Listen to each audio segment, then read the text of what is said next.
मैं आज आपको उन्नत खुर्रा बोनी तकनीकी के बारे में बताना चाहूँगा। जैसा कि आपको पता है कि हमारे छत्तीसगढ़ में परंपरागत रूप से ब्यासी से खेती करते हैं। तो धीरे धीरे ब्यासी में किसानों को नुकसान होता जा रहा है, क्योंकि छिड़का बोनी करने के बाद जब 25 से 30 दिन में ब्यासी करते हैं उस समय उतना पानी नहीं बरसता है कि ब्यासी हो सके। और ये वर्षा आधारित खेती है। ब्यासी या खुर्रा बोनी वहीं की जाती थी जहाँ सिंचाई के साधन नहीं है। कि जब उन्नत खुर्रा बोनी तकनीकी से हम लाइन में बोनी करते हैं तो उसके लिए वही धान की किस्म 10 दिन पहले पक जाती है। कोई सी भी किस्म हो, चाहे वो महामाया लगा रहे हो, MTO 1010 लगा रहे हो, क्योंकि उन्नत खुर्रा बोनी तकनीकी के लिए खेत की तैयारी सबसे बड़ी चीज़ है। कि जैसे ही रबी फसल हमारी कटती है अप्रैल के महीने में, ज़्यादातर हमारे अप्रैल महीने में हार्वेस्टिंग हो जाती है, तो उस समय जो गर्मियों में अकरस बरसात होती है, जो गर्मियों में पानी बरसता है, उस समय अकरस जुताई खेत की ज़रूर करें। उससे क्या फ़ायदा होता है कि जब हमारा खेत खुल जाता है तो उसके अंदर जितने भी कीड़े बीमारी होते हैं वो भी सूरज की तेज़ रोशनी में ख़त्म हो जाते हैं, क्योंकि 45-40 डिग्री तक टेम्परेचर जाता है। दूसरा, जितने बन के बीज होते हैं, जो बन जिसको अपन बीड्स बोलते हैं, छत्तीसगढ़ी में उसको बन बोलते हैं, बीड्स के भी जो सीड होते हैं और जो कंद के माध्यम से फूलते हैं वो भी मरने लगते हैं, बीमारी या ख़त्म हो जाती हैं। और सबसे बड़ी चीज़ क्या होती है कि जब हमारा जुताई किया हुआ खेत रहता है तो पूरा वर्षा जल खेत के अंदर जाता है।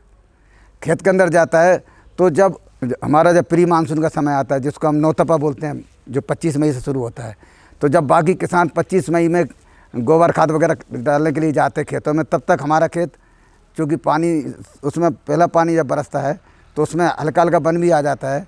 तो फर्स्ट वीक में जून के पहले सप्ताह में हम जुताई करके, और उस समय तक चूँकि प्री मानसून बरसात होती है, लगातार झड़ी लगती नहीं है, तो उसका फ़ायदा उठा के हम लाइन में बोनी कर देते हैं। जब हम लाइन में बोनी करते हैं तो 1 एकड़ में 40 किलो बीज की ज़रूरत पड़ती है। और लाइन बोनी का सबसे बड़ा फ़ायदा है कि कम से कम हमको 22.5 सेंटीमीटर की दूरी पे बोना है, तो जो नॉर्मल जो सीडीएल गांव में रहती है किसानों से, उससे बोनी कर सकते हैं। उसका फ़ायदा क्या होता है कि जब लाइन में बोनी करते हैं तो एक निश्चित गहराई में बीज जाता है, करीब 3 से 4 सेंटीमीटर गहराई पे।